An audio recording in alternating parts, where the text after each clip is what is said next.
Welcome to the War Archive, where wars become stories. In 1800, Spanish America formed one of the largest imperial domains on Earth. From Mexico to the southern tip of South America, it was governed, at least on paper, by a single crown. 30 years later, that empire was gone, replaced not by one nation, but by a patchwork of separate states. At the center of that transformation stood Simón Bolívar. He liberated vast territories, defeated imperial armies, and spoke openly of creating a single country powerful enough to survive in a hostile world. Yet when he died in 1830, the land he helped free was already breaking apart. Bolívar famously claimed he had plowed the sea. It was a bitter admission, not of military failure, but of something deeper. The question is not why his dream collapsed after independence. The question is why, from the moment independence began, that dream was already fighting forces far larger than any individual could overcome. To understand why the Spanish colonies did not unify like the United States, we have to begin not with their failure, but with the moment their world suddenly came undone. The chain of events that reshaped Spanish America did not start in the New World. It began in Europe, when Napoleon Bonaparte turned Spain into a battlefield. In 1808, French forces invaded the Iberian Peninsula, crushed Spanish resistance, and forced the king to abdicate. Napoleon then installed his own brother on the Spanish throne. For the empire, this was not just a military defeat. Spanish rule rested entirely on the legitimacy of the crown. Governors, courts, and armies ruled in the king's name. When that king vanished, the legal foundation of imperial authority collapsed with him. In Spanish America, the immediate response was not revolution, but confusion. Many colonial elites did not seek independence at first. Instead, they questioned whether obedience to a French-installed monarch was lawful at all. If the crown had been seized by force, then loyalty to it could be seen as illegitimate. This uncertainty froze the imperial system. Orders from Spain arrived late or contradicted one another. Officials hesitated to act. Local leaders stepped in, forming provisional governing councils that claimed to rule temporarily in the name of the absent king. These juntas were meant to preserve order, not dismantle empire. But the effect was irreversible. Power was no longer flowing from a single center. Each region began governing itself out of necessity, not ideology. What had been a unified empire on paper was now a collection of territories improvising their own survival. As war consumed Spain, its ability to reassert control weakened further. The navy was damaged, the treasury emptied, and the state itself fractured. Temporary arrangements in the colonies lasted longer than anyone expected. Over time, provisional authority hardened into permanent autonomy. By the time Spain emerged from the Napoleonic Wars, its American empire no longer functioned as a coherent whole. Independence had not arrived through a shared decision or a coordinated break. It had arrived through collapse. And that collapse set the conditions under which every later attempt at unity would struggle to survive. When imperial authority disappeared, it did not leave behind a blank slate. Power moved quickly, but it did not move upward into a new national center. It fell downward, settling wherever order could be enforced. Cities, provinces, and military districts became the real units of governance because they were the only ones capable of acting in real time. Local elites filled the vacuum out of necessity. Armies needed food and pay, courts needed to function, trade had to continue. In the absence of clear direction from Spain, regional leaders made decisions themselves, often justifying their actions as temporary measures taken in defense of stability. What mattered was not long-term political design, but immediate control. These arrangements created a powerful habit. Soldiers became loyal to commanders they knew personally. Tax revenues stayed where they were collected because moving them elsewhere was risky and slow. Authority came to be associated with presence and proximity, not with abstract legitimacy. Governing locally was no longer a preference. It was the only workable option. Crucially, this fragmentation happened before independence was formally declared. By the time revolutionary language spread across Spanish America, regions were already operating independently in practice. Independence did not create regional autonomy. It recognized it. This dynamic made unity a fundamentally uphill project. Any future central government would not be preserving an existing whole. It would be trying to reverse patterns that had already taken shape under pressure. Unity would require regions to surrender authority they had learned to rely on. As the wars of independence intensified, temporary alliances formed between regions, but they were built around campaigns rather than institutions. Cooperation lasted as long as the fighting demanded it, then faded. No durable framework existed to turn wartime coordination into permanent political integration. By the time independence became irreversible, Spanish America was no longer waiting to be unified. It was already fragmented by how power had learned to move. Anyone who dreamed of unity would now have to build it against the current of lived experience. That dream would soon take human form in the ambitions of Simón Bolívar. Into this fractured landscape stepped Simón Bolívar, convinced that independence without unity would be short-lived and dangerous. From his perspective, Spanish America faced a choice that was already slipping away. Either it would bind itself together into a single political body, or it would descend into rivalry and weakness once the wars ended. Bolívar's belief was shaped by what he had seen on campaign. Armies crossed regional boundaries, supplies were pooled, and temporary cooperation made large-scale victories possible. In war, unity had emerged not because regions trusted one another, but because survival required coordination. Bolívar concluded that this fragile wartime unity had to be preserved and formalized before it disappeared. That conviction produced Gran Colombia, a new state intended to unite what are now Venezuela, Colombia, Ecuador, and Panama. On paper, it looked like the beginning of a Spanish-American equivalent to the United States.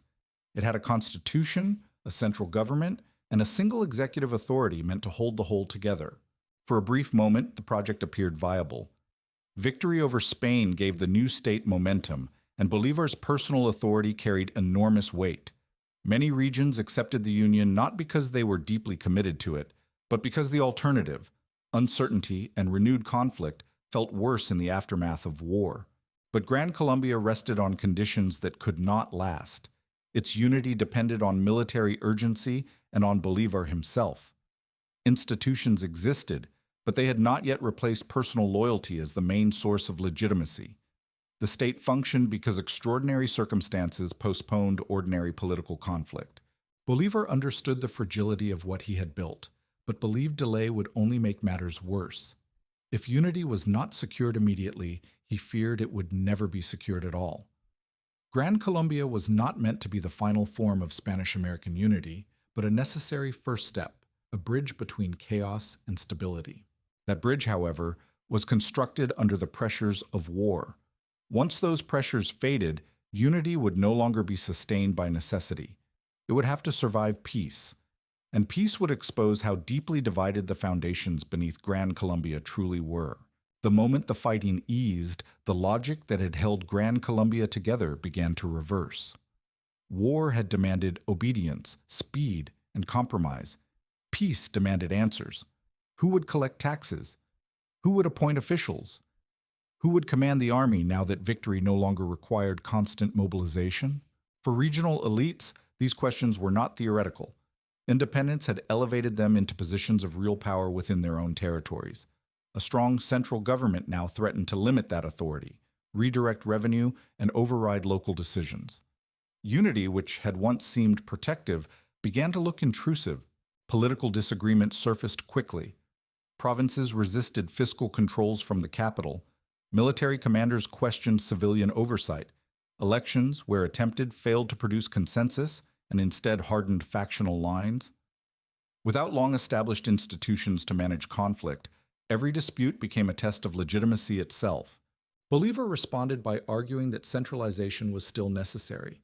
In his view, Spanish America had not yet developed the political habits required for decentralized rule.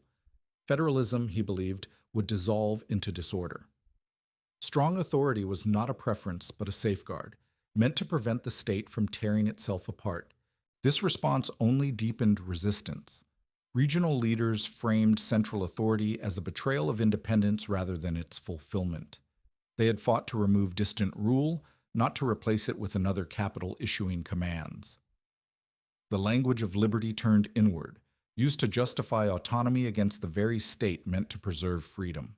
As compromise became harder, unity itself turned into the central political problem. Each attempt to strengthen the state produced new opposition, Each concession weakened the center further. Governing became a cycle of reaction rather than construction, with no stable equilibrium in sight. By the late 1820s, Gran Colombia still existed on paper, but its cohesion had eroded. What had once been a solution to fragmentation was now a source of instability. Peace had not revealed unity's strength, it had exposed its cost, and that cost would soon collide with an even deeper divide over what kind of future Spanish America should pursue at all.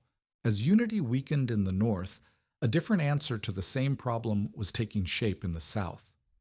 José de San Martin had led successful campaigns across Argentina, Chile, and Peru, yet he drew very different conclusions from the struggle.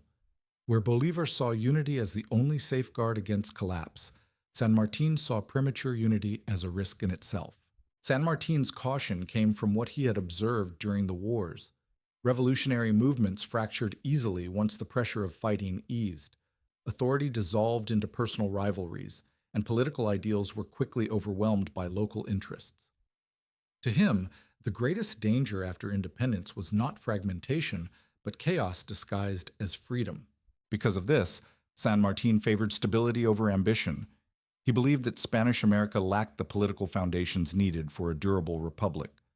Rather than forcing unity through fragile institutions, he supported the idea of a constitutional monarchy, ideally led by a neutral European prince who could stand above regional disputes.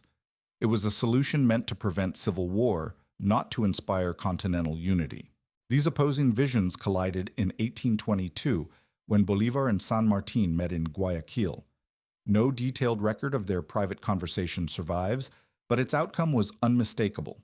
San Martin withdrew from political life soon after, leaving Bolivar to shape the future alone. The moment symbolized more than a personal decision. It marked the absence of any shared blueprint for what independence should become. The meeting revealed how deep the divide had grown. Even the most capable leaders of Spanish-American independence could not agree on the basic structure of the new order: republic or monarchy, centralization or restraint, unity imposed now or stability preserved first. Each answer carried risks that no one could fully resolve. San Martin's departure removed one of the few figures capable of coordinating across regions without relying on force. More importantly, it exposed a central reality. Unity was not failing because leaders were weak or divided by ego. It was failing because there was no consensus on what unity was meant to achieve or how it could survive once war no longer imposed discipline. From that point forward, Bolívar's project stood alone, facing not only political resistance, but structural forces that no ideology could overcome. Even if he prevailed in debate, he would still have to contend with realities that made unity increasingly impractical. Those realities were not human rivals, but the environment itself. Even if Bolívar had won every political argument, he still faced an adversary that could not be negotiated with. The physical geography of Spanish America made centralized governance extraordinarily difficult. Vast distances, extreme terrain, and limited infrastructure turned coordination into a constant struggle. The Andes Mountains cut the continent lengthwise, separating coastal regions from interior valleys and plateaus. Dense rainforests, including the Amazon basin, isolated entire provinces from one another. Travel between major cities often took weeks or months, and in many cases was more dangerous than the fighting itself. Communication suffered accordingly. A letter sent from Mexico City to Buenos Aires could take longer to arrive than one sent across the Atlantic to Madrid. Orders from a central government often reached local officials too late to be useful. In moments of crisis, regional commanders acted independently because waiting was not an option. These constraints shaped how authority worked in practice. Power gravitated toward those who were physically present and capable of immediate action. Central governments could issue decrees, but enforcement depended on local cooperation. Over time, autonomy was not just tolerated, it became essential for effective governance. Geography also shaped political identity. People understood government through the places they could see and reach: cities, provinces, military districts. A distant national capital remained abstract, encountered mainly through taxes or demands for loyalty. Unity existed on paper, but daily life reinforced separation. Efforts to overcome these obstacles were costly and slow. Building roads across mountains or jungles required resources the new states did not have. Moving troops drained time and money. Each logistical challenge reinforced the same conclusion. Governing locally was safer and more reliable than governing together. Geography did not cause fragmentation on its own, but it amplified every other weakness. Political disagreement lasted longer. Economic integration became harder. Institutional authority arrived late, if at all. For Bolivar, the map itself had become an opponent, one that quietly undermined unity at every turn. And geography was only part of the problem. The economic system he inherited worked just as powerfully against the future he imagined. Alongside geography, Bolivar confronted an economic system that pulled Spanish America apart, even as he tried to bind it together. The colonial economy had never been designed to integrate regions with one another. It was built to extract wealth from specific places and move it outward, first to imperial authorities and later to local elites who inherited that system. Mining centers, plantations, and large estates operated as largely self-contained worlds. Silver from the Andes, sugar from the Caribbean, cattle from the plains, all moved through particular ports tied to Europe rather than through internal trade networks. Independence changed who controlled these flows, but it did not change how they worked. For regional elites, this structure made autonomy valuable. Local control over taxes, labor, and land meant security and influence. A unified state threatened to centralize revenue and redistribute resources, weakening the very groups that had gained the most from independence. Unity, from their perspective, was not a path to prosperity, but a risk to it. This dynamic stood in sharp contrast to the United States. There, merchants and farmers depended on intercolonial trade and shared markets. Political union promised concrete economic benefits, protection for commerce, standardized rules, and access to a larger internal economy. In Spanish America, those incentives barely existed. Attempts to build national institutions quickly exposed this imbalance. Proposals to fund a central army or standardize taxation raised immediate resistance. Regions asked what they would gain by paying into a system that offered little in return. Without a shared economic upside, appeals to unity relied on ideology alone. Over time, economic self-interest translated into political opposition. Leaders framed resistance to central authority as a defense of independence, arguing that autonomy was the true legacy of liberation. Beneath the rhetoric, they were protecting systems that rewarded separation far more reliably than cooperation. Bolivar's vision required regions to sacrifice immediate advantage for long-term stability. The economy he inherited offered no reason to make that sacrifice. As long as wealth flowed more easily outward and inward than sideways, unity would remain an abstract ideal rather than a lived reality. And this economic fragmentation was not accidental. It was the product of a colonial system designed to keep regions apart from the very beginning. The economic and geographic barriers to unity were not historical accidents. They were the result of how the Spanish Empire had been deliberately constructed over centuries. From the beginning, imperial rule in the Americas was designed to prevent coordination between colonies, not to encourage it. Administration ran vertically, not horizontally. Each territory answered to Spain through its own chain of command, reporting to Madrid rather than communicating with neighboring regions. Governors were appointed to manage local affairs, not to cooperate with one another. The system ensured control by isolation. Trade followed the same logic. Colonial laws restricted commerce between regions and required most economic activity to pass through imperial channels. Ports were linked outward to Europe, not inward to each other. Over time, regions learned to function as separate units connected to the empire rather than to one another. Communication was equally constrained. Printing presses were limited, political discussion tightly regulated, and literacy uneven.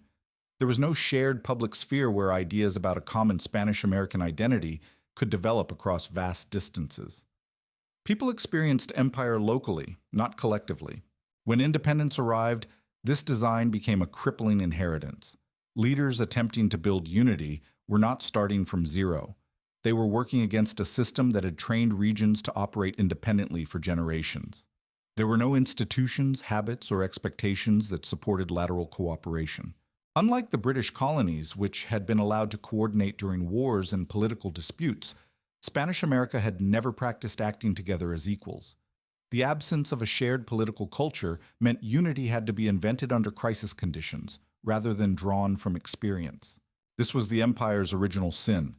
Fragmentation was not a failure to overcome the past. It was the past continuing under new leadership. When imperial authority vanished, it did not reveal a hidden nation waiting to emerge. It revealed a landscape shaped to function apart. By the time Bolivar confronted the limits of his project, he was not fighting disloyalty or ignorance. He was fighting the long-term consequences of an empire that had never intended its colonies to stand together. Once that structure disappeared, nothing remained to hold its pieces in place. By the end of the 1820s, the forces holding Spanish America together had grown weaker than the forces pulling it apart. Gran Colombia still existed in law, but its authority was increasingly theoretical. Provinces collected their own taxes, commanded their own armies, and answered to local leaders whose legitimacy mattered more than decrees from the capital. Simón Bolívar recognized what was happening, but recognition did not grant control. Each attempt to reinforce central authority provoked new resistance. Each compromise made the center less relevant.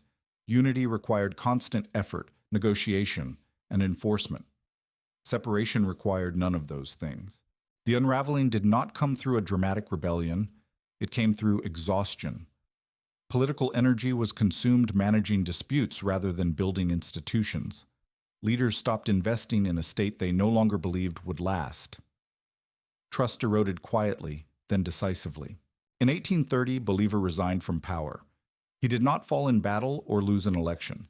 He stepped aside because the political structure he had tried to hold together no longer responded to authority at all. Soon after, Gran Colombia dissolved into separate states with little resistance from the populations involved. This collapse revealed something essential. Unity was not defeated by a single crisis or betrayal. It failed because it demanded continuous coordination in a landscape that rewarded autonomy. The system did not break, it relaxed into its natural shape. Elsewhere across the former empire, the same pattern repeated. New nations emerged along colonial administrative lines because those were the boundaries people already recognized. Separation formalized what daily governance had already made real. By the time unity disappeared, it no longer felt like a loss. It felt like an adjustment to reality. The idea of a single Spanish-American nation faded not with outrage, but with resignation. The question was no longer how to preserve unity, but why it had ever seemed possible at all. The contrast with the United States becomes clearer when independence is viewed not as an achievement, but as a test. The American colonies entered that test with advantages Spanish America did not possess. They had practiced coordination through shared assemblies, wartime cooperation, and regional trade long before independence forced a final decision. Economic incentives reinforced that practice. Merchants, farmers, and port cities benefited from internal commerce and common regulation. Political union promised protection for those interests and stability for growth. Unity offered tangible rewards that outweighed its costs. External pressure mattered just as much. Britain remained a powerful and credible threat after independence. Fragmentation risked inviting reconquest or coercion. Even leaders who distrusted centralized authority understood that cooperation was necessary for survival. None of these pressures operated in Spanish America at the same time. Spain was distant and exhausted. Regional elites did not depend on continental markets. Shared institutions capable of managing disagreement had never existed. Unity demanded sacrifice without offering comparable protection or profit. The United States did not remain united because it was destined to do so. It remained united because the conditions surrounding independence made separation dangerous and cooperation useful. Conflict persisted, but it occurred within a framework that survival itself reinforced. Spanish America faced the inverse situation. Independence removed imperial authority without replacing it with forces strong enough to bind regions together. In that environment, unity was not the safest option. It was the most demanding one. By the time Spanish America emerged fully from empire, its political fate had already been shaped. Independence had arrived through collapse, not consensus. Authority had flowed downward, not inward. Regions had learned to govern themselves long before anyone tried to govern them together. Simón Bolívar did not fail because he lacked vision or resolve. He failed because he attempted to build unity on ground that had never been prepared for it. Geography delayed authority. Economics rewarded separation. The colonial system he inherited had been designed to prevent cooperation, not cultivate it. Fragmentation was not a rejection of independence. It was independence taking its natural form under those conditions. Unity required constant pressure to exist. Separation required none. In the end, Bolivar's famous lament was not a confession of personal defeat.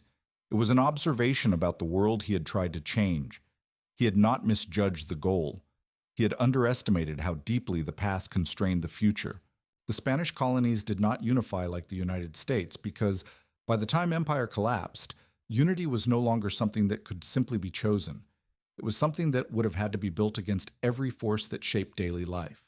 And when those forces were allowed to decide, they chose fragmentation. Not as failure, but as the only stable outcome left.